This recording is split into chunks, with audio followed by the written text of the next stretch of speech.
ver otra.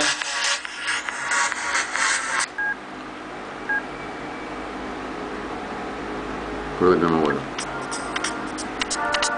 Móvil.